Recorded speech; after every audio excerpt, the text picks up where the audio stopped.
Welcome to the RFP Success Show with host Lisa Rehurek, the #1 sought-after authority on RFP success.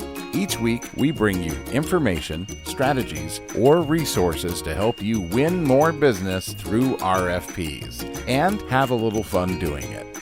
Let's get this week's episode started. Hey everybody, welcome to the RFP Success Show. I am your host, Lisa Rehurek, and today's topic is all about your business development strategy. This is one of the areas that I feel that most companies that come to me are lacking in, and I wanted to have a conversation about what this looks like, because I do get a lot of questions, or we in the company get a lot of questions around, what should that look like, or what are we missing? And it really is the foundational element for everything that you do when it comes to RFPs. Because if you don't have a solid business development strategy, your RFP bidding strategy is going to be all over the board. So I want to talk about that today and tell you about the different components that are really crucial for a solid business development strategy.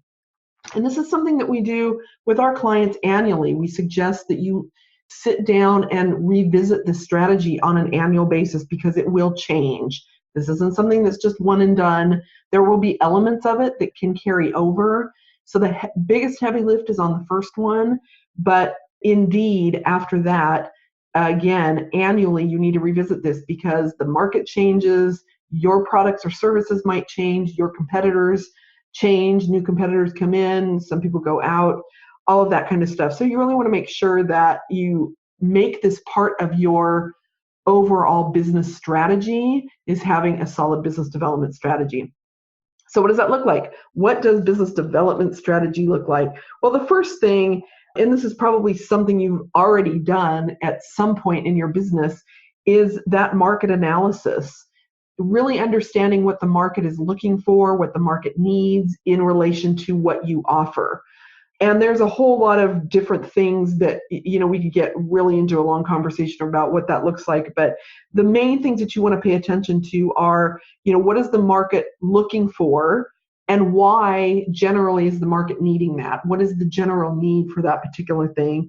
And what types of companies, types of industries, if you're not specific to an industry, what different industries are needing your product or service. So it's one thing that you feel like your product or your service is going to help a lot of people or it's going to do a lot of great good, but if there's not a market need for it, then you're not going to sell it. So that is really back to basics with Business 101, is making sure that you understand the market. Again, this is probably something you've already done with your business, but that's the first piece of it, really making sure that you understand the market. And do a full analysis on that, right? And again, every year you should be revisiting some of that. You should be looking again at like new players in the market. What is the economic climate of your particular market? And that, of course, changes every year. So those are the kinds of things you need to think about when you're looking at the market analysis, right? The second piece, and this is really where it falls apart for a lot of people, is that you have to know who your target audience is. And your target audience is not everybody. Just because you can serve a lot of different markets or you can serve everybody does not mean you should.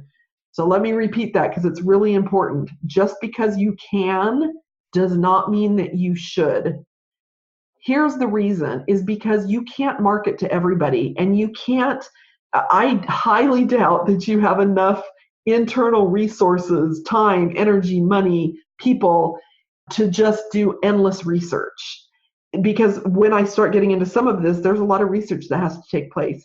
And you don't have enough time, energy, resources, money, all of that to research everybody or everybody that you can possibly serve. So the target market is meant to narrow down so that you can get a really solid feel for who your ideal clients is. We talk ideal clients, target audience, however you want to use that terminology.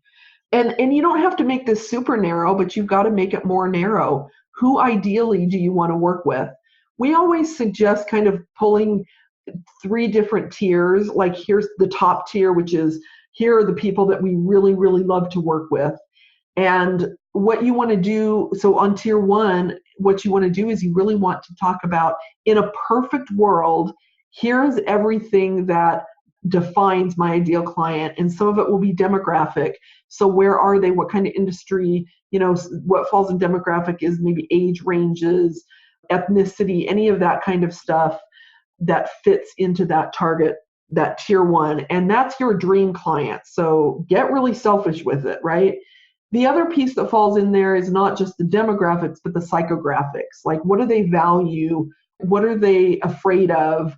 What are their buying patterns? Things like that. And you really, again, on that tier one, pull out all the stops and pick your favorite clients and really start pulling out what those demographic and psychographic categories are.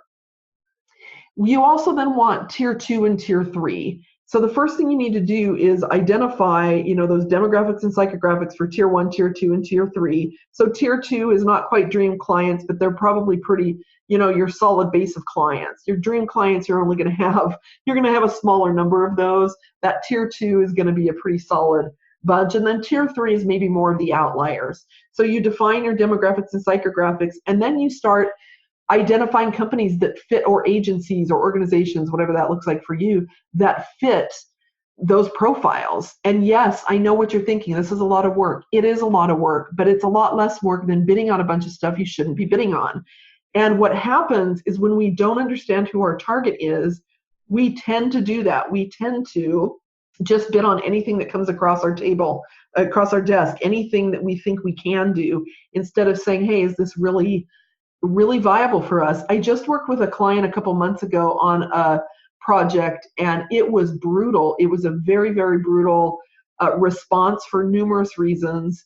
But at the end of the day, it was a prospect that they should not have been bidding on. They weren't aligned from an innovation standpoint. They weren't aligned from a system and process standpoint. They had very different thought processes on how things needed to be completed. And this was a tech firm, and it really just was out of misalignment. And so that the response was painful because they were trying to cram, their answers into the needs of this client, and they just didn't align. They didn't align. And we tried really hard to tell them that they should be bidding on this, but they wanted to keep going. They bid, they lost. And it's heartbreaking because you put a lot of time and energy into that for that to fall apart. So the more you know up front, we always suggest doing a target client profile. So we we do that first tier one, tier two, tier three. We map out demographics, psychographics, and then we do a target profile on all of the top tier one for sure, and as many of the tier two as we can do, because that target profile, what's important there is now we start getting into competitive analysis and, what clients do they have currently, those competitors, what vendors does that particular prospect use, how much money do they spend. So all that information is really great to know. I know that a lot of you listening maybe know that information about your potential clients, and that's in the back of your head, and maybe it's written on little pieces of notes here and there. Having that target profile is really important because it pulls it all together. And then you start seeing trends with the different clients or the different prospects that you have.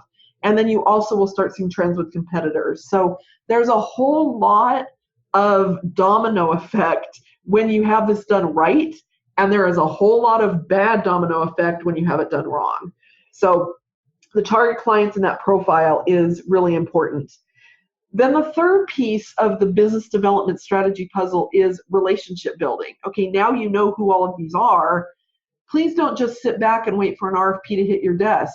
Now is the time to develop a strategy for how are you going to go out and find and build relationships. Now, sometimes that's easier than others. If you're talking about a government client, that is much harder to do. If you're talking about a corporate client, it could maybe be a little bit easier, but all of it's hard.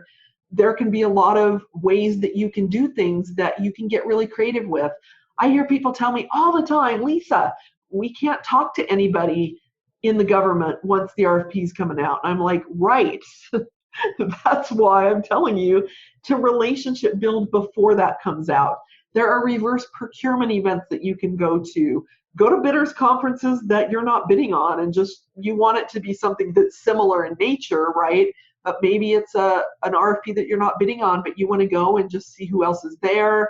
look the people in the eyes that are running the bidders conference, shake their hand, let them know who you are, start to get to know procurement officials, go to conferences. I mean, we could talk ad nauseum about that, but the relationship piece of this strategy is really important, because you've got to say, okay, now here's all my target tier 1, tier 2 target clients. How am I going to go out and build relationships with them? And you should have a target for either weekly or monthly, how many people that you can touch, whether it be in person, whether it be via email. I talk to a lot of people in the supplier diversity arena, and they love it when they hear from vendors, because they want to know that you're out there. And this is, of course, if you're a diverse supplier, but you can call them, you can send them notes, you can email them. So there's a whole lot that you can do. Yes, you probably have to get really creative with it, but you're running a business here. You've got to get creative with a lot. So this is your bread and butter. You've got to have that relationship building piece built in. All right. So that's number 3. And then number 4, I touched on this a little while ago. This is the competitive assessment. So now, who are your competitors? And you should have a profile on your competitors. If you're in the government space and you're responding to governments, particularly state government RFPs, there is a whole lot of information that you can gather. You can put in FOIA requests to get, and FOIA, for those of you who don't know, Freedom of Information Act, you can put in FOIA requests to get copies of your competitors' proposals. If you bid, you can get, there's a whole bunch of different opportunities out there to get information on contract dollar amounts and all of that. So you should be doing your competitive analysis for sure on your top 2 or 3 competitors. And these are the people that you're going up against constantly in your tier 1 and tier 2 targets. These are the people that maybe you're losing to, or maybe they're losing to you, but they're right on your heels. You want that competitor profile in order to really stay on top of it. And that's not just an exercise in knowing what's going on with your competitors. When it comes to your proposal and you needing to differentiate yourself and showcase why they should be hiring you, if you don't know who your competitors are, you're not doing a good enough job of differentiating yourself. It's a huge downfall of a lot of companies, because this takes time and resources. I get that, but it's really important. So the more you do upfront planning, this, again, all of this should be part of your annual strategic planning process. The more you do that upfront, the better you will be when you go to respond to these RFPs. I am a huge proponent, if you listen to anything that I do, any of these single podcasts, read my book, anything, I talk a lot. And in our RFP success system, which is what we work on with our big clients to go in and kind of help them map out the entire strategy from A to Z around developing a winning culture and really improving their win rate, the first thing we do is lay the foundation. And the foundation is huge in everything that I'm talking about. Strategy is number 1. And that's these 4 things that I'm talking about. So you really want to make sure that you're paying attention to these. And I'm going to repeat them. So number 1, market analysis. Really, what are the market drivers? What is the state of the market? Making sure that you understand that with relation to your product or service.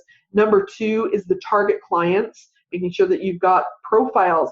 You have tier 1, tier 2, tier 3, and then you have profiles on those that talk about, what are their hot button issues? What is the state of their business? How do they value, do they, or to what level do they value your product or service?